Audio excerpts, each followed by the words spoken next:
Everyone আসসালামু আলাইকুম। আশা করি যে যেখান থেকে দেখছেন আল্লাহর অশেষ রহমতে ভালো আছেন। রমজানুল মোবারক সবাইকে। আজকে আপনাদের সাথে শেয়ার করব শাহী বুন্দিয়া রেসিপিটি। কিভাবে আপনারা বাড়িতে দোকানের মতো শাহী বুন্দিয়াটি তৈরি করতে পারেন সেই রেসিপিটি শেয়ার করছি। আমি যেভাবে করেছি সেভাবে রেসিপিটি তৈরি করলে অবশ্যই আপনারাও পারবেন। চলুন শুরু করা যাক। এখানে আমি 1 কাপ বেসন নিয়েছি, আর কাপের বেসনটা অবশ্যই ভালো ব্র্যান্ডের বেসন হতে হবে। বেসনটা আমি চেলে নিয়েছি। চেলে নেওয়ার পর এখানে যে কাপে বেসন নিয়েছি সেই কাপে হাফ কাপ পানি নিয়েছি। পুরোটা একবারে দিব না, অল্প অল্প করে মিক্স করে ব্যাটারটা তৈরি করে নেব। এখানে কিছুই দিইনি আর। তারপর এরকম একটা ঘনত্বের ব্যাটার তৈরি করে নিতে হবে। এটা আপনারা দেখেই বুঝে নেবেন যে আমি কী ঘনত্বের ব্যাটারটা তৈরি করেছি। ব্যাটারটা আমি 3টা ভাগ করে নিয়েছি। 3টা ভাগ করে আমি দুটোটি ফুড কালার ইউজ করছি আর একটা নর্মাল রাখবো। ফুড কালার ব্যবহার ক্ষেত্রে অবশ্যই ভালো মানের ফুড কালার ইউজ করতে হবে। এখানে আমি রেড আর অরেঞ্জ ফুড কালারটা দিয়েছি। আপনারা চাইলে আপনাদের পছন্দ মতো রেড, অরেঞ্জ, ইয়েলো আর গ্রিনও ইউজ করতে পারেন। তারপর একটা কড়াইতে তেল গরম করে নিয়েছি। তেলটা গরম হয়ে গেলে আমি এখানে একটা ছিদ্রযুক্তওয়ালা চামচের মধ্যে ব্যাটারটা দিয়ে নিব।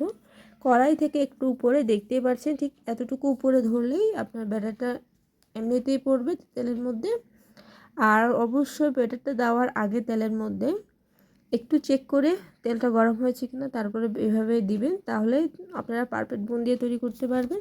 আর এক্ষেত্রে চামচটা কোনোভাবেই ঝাঁকানো যাবে না, নর্মালভাবেই ধরে রাখতে হবে। যদি ঝাঁকাঝাঁকি করে তাহলে শেপ নষ্ট হয়ে যাবে বুন্দিয়াগুলো।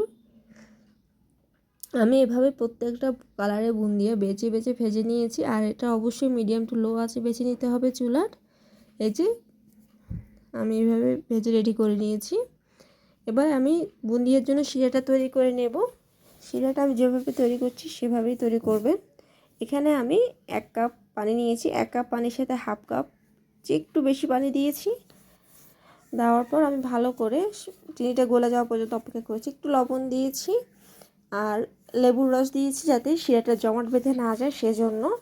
যখন শিরাটা ফুটে উঠবে তখন আমি এখানে ঘি দিয়েছি 1 চামচ আর দিয়েছি 2টো এলাচি দিয়ে ভালো করে শিরাটাকে তৈরি করে নিয়েছি। দেন আমি বুন্দিয়াগুলোকে দিয়ে দিয়েছি। বুন্দিয়াগুলো দিয়ে ভালো করে মিক্স করে নিচ্ছি। শিরাটা আমি এখন চুলা থেকে কিন্তু নামিয়ে ফেলেছি। এরপর এটাকে আমি রেখে দেব কিছুক্ষণের জন্য। এটা নিজে থেকে রসটা নিয়ে নেবে। এই যে পারফেক্ট